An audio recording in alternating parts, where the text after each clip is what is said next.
So Sunday, January 16th was the first time we had the truck on the track at SCCA Autocross. So we'll roll through video footage of... We've got Evan here with his truck.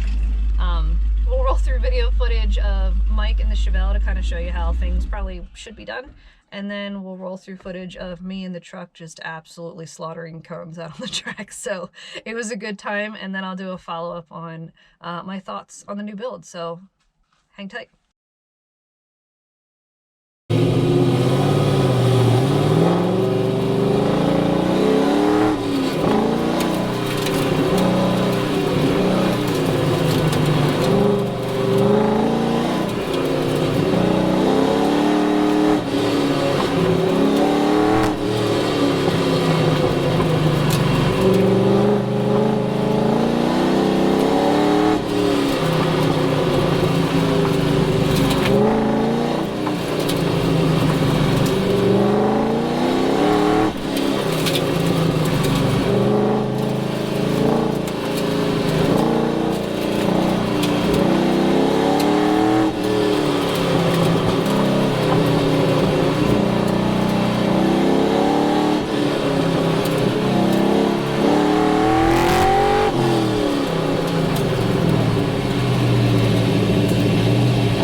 So Sunday was the first track day, SCCA Autocross, that we did with the truck since it's been built.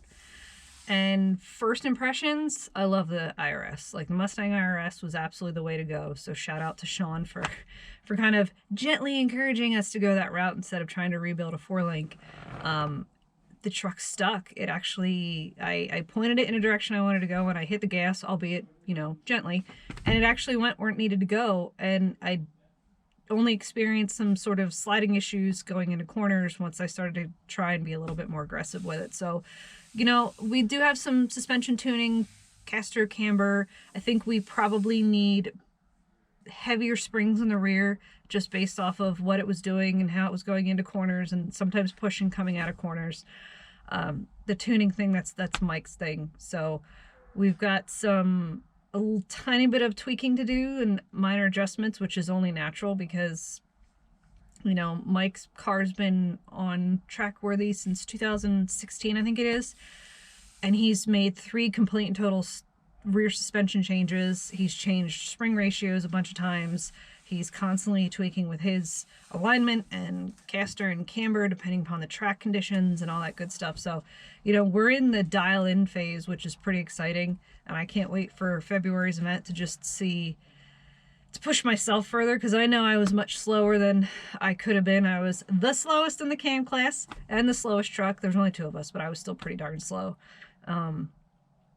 I was being easy because, let's face it, the last time I was in the truck wasn't exactly a great time. So now I have to get more confident in it, and I got to really push it to its limits to see what it can do, and hopefully I'll get faster and more competitive. So thanks for following along with the build.